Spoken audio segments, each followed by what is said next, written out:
trying to show Daniel on that interception? The cameras caught you showing the tablet to him. I was trying to show him, kind of see what he thought, and then kind of tell him what I saw. Didn't look like you were too happy because you kind of tossed the tablet as you walked away. I mean, what was supposed to happen on that route? Was it? Yeah, I'm not going to get into particulars of it. Just we didn't get the job done. What did you want him to do on that play? Yeah, well, obviously not throwing interceptions. So. You say it's the first quarter of the season, but how eye-opening is it to you? I mean, you're not just losing games, you lost by 40, 18, and 21. I know the scores, Jordan. I got you. Yeah, not good. So a lot of work that needs to be done. Oh, Reeta, the NFL chick, Reeta Hubbard, is here. Reeta, how you doing? First of all, can you hear me, Reeta? Can you hear me? I can hear you. Can you hear me? Do you hear the words coming out of my mouth? I hear the words coming out of your mouth.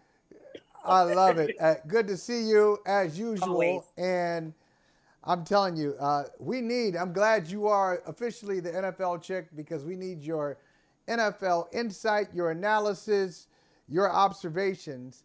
Because we'll start. I saw what you had in your feed. It made me laugh just reading it.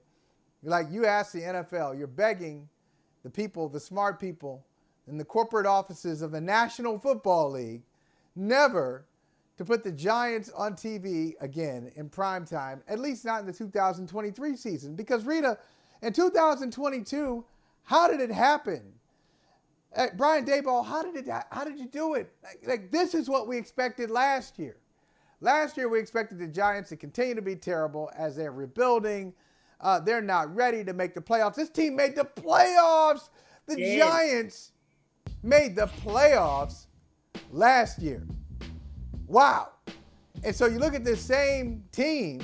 I know Barkley's missing, but they paid Daniel Jones. Daniel Jones had him up against the wall last year. They paid him to be their quarterback after he got the team to the postseason in 2022. And Reeta, you look at this team, you wonder how they made the playoffs last year. You know they're not going to make the playoffs this year. And you wonder, when will they ever make the playoffs again? Because they just look bad. They look so bad. How do you explain the New York Giants? Explain them to us, please. Oh, I just don't. Listen, Holley, let me tell you. I don't all put this on Daniel Jones. I definitely think that he's a big part of the problem. But if you could, as we can see, that offensive line is not good at all.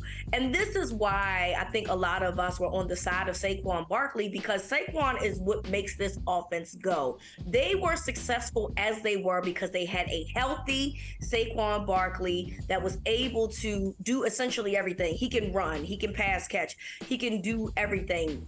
And so they're missing that element. And yes, I know that he played in the Sunday night game with the Cowboys. So it's not just him. It's like, well, okay, well, Saquon was there and they didn't score any points. And you're right. But it's a recipe for disaster, right? I mean, we all knew when the Giants gave Daniel Jones that new contract that this was not going to be the guy, right? Sometimes guys that have contract years that come up, they play exceptionally well. You want to know why? Because it's a contract year. When they declined his fifth-year option, Daniel Jones was on a mission to try to prove them wrong. And in the interim, it looked like he did. But ultimately, there's a lot of different things that need to work in order for this to be successful. Saquon is the biggest piece of that, which is why a lot of us were like, oh, he should get paid a lot of money because he is what makes that offense go, not Daniel Jones. And also they have to find a way to upholster that offensive line. They are they are horrible. I mean, to the point where it's like, what are you doing? But ultimately, we're going to point fingers at Daniel Jones, and rightfully so, because you can't throw that pick six, dude. You can't do that, man.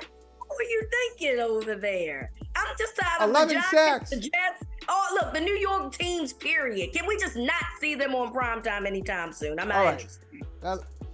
Now listen. With 11 sacks, you give up 11 sacks. I'll put half of them on Daniel Jones. Yes, me too. So if my math is correct, that leaves 5.5 sacks pending, looking for a home. There are 5.5 sacks that have no home. Okay, we gotta assign those somewhere. Okay, I'll give another half to Daniel. So I'll put 6 of them. I'm gonna say he's worth. He's responsible for more than 50% of the sacks. I'll give him 6. So now we got 5 sacks. You gotta assign somewhere. I mean, that's just it's so awful. It's awful to give up 11 sacks in a game. And yeah, I'll say the pick 6 is his fault. You know why I'm going to say the pick 6 is his fault? Because Brian Daboll told a national TV audience, a really reluctant national TV audience outside of New York. So y'all had to watch in New York. New York, New Jersey, parts of Connecticut, you had to watch because, hey, that's your team. That's your team. You know, you're emotionally attached, whether you want to or not. You can't help it. It's a generational thing. But the rest of us, we had a choice. And foolish as we are, we sat around and we watched this. And so Daboll, like, this is what. Hey, thank you for watching Brother from Another. If you haven't hit that subscribe button, go ahead and do that now. Don't forget, you can catch us 3 to 4 weekdays on PeacockTV.com and on Sirius XM Channel 85.